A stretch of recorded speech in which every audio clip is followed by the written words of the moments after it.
আপনি হাদিকে এইভাবে গুলি করলেন কেন? গত কয়েকদিন আগে আমার রইসউদ্দিনকে প্রকাশ্যে পিটাইয়া মারলেন কেন? আল্লামা শহীদ ফারুকীকে ঘরের ভিতরে ঢুকাইয়া হাত পা বান্ধা গলা কেটে জবাই করলেন কেন? বিচার একদিন হবে। কিন্তু আপনার সাথে আমার মতাদর্শের ভিন্নতা থাকতে পারে, বাট হয়তো কিছু কথাবার্তা কন, কিন্তু মেরে ফেলবেন এই দৃষ্টিভঙ্গি পাল্টাতে হবে।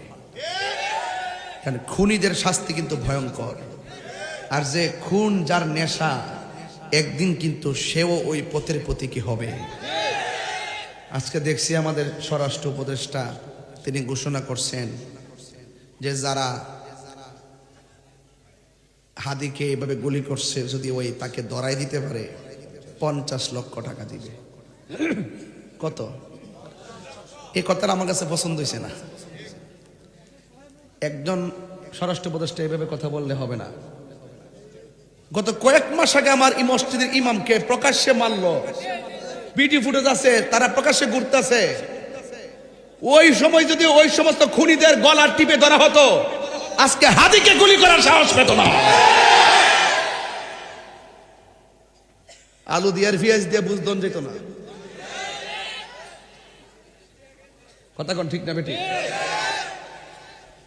তাহলে আমার ভাই বললো, আমার ভাইদের প্রাণের দাম নাই। আপনারা এই সমস্ত খুনিদেরকে আস্কারা দেন দিক কই?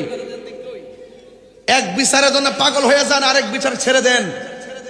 আজকে যদি রইসউদ্দিনের খুনিদেরকে প্রকাশ্য শাস্তির আওতায় আনা হতো, আজকে আমার এই হাদিকে গুলি দেওয়ার সাহস কেউ পেত না। আরেকটা আছে, কেউ কাউরে মারলে ঠাসকার ট্যাগ দিয়ে দেয়, এমুকে মারছে বেটা তদন্তের আগে কসকিল লেগে।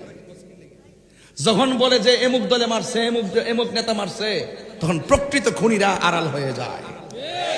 কথা কোন ঠিক না বেঠি? এগুলো বন্ধ করতে হবে। এই জন্য আপনাদের সাথে আপনার সাথে আমার আকীদার বেমিল হতে পারে, কাউকে মেরে ফেলতে হবে এই চিন্তা মাথায় যেন। এটা নবীর চরিত্র। রাসূলুল্লাহকে গাল মোবারকে থাপ্পড় দিছে, নাউজুবিল্লাহ কোন।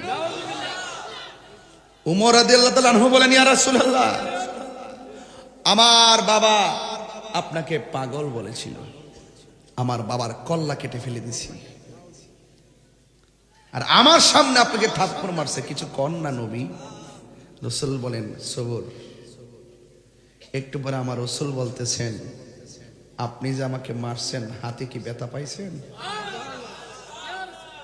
তখন ওই ইহুদি বলে, এটা কেডারে? আরে এ কেমন নবী রে, নিজের ব্যথার চিন্তা করে না, আমার হাতের খবর নেই। নবী গো, ভুল করছি, আমার কালিমা পড়ে মুসলমান বানাই দেন।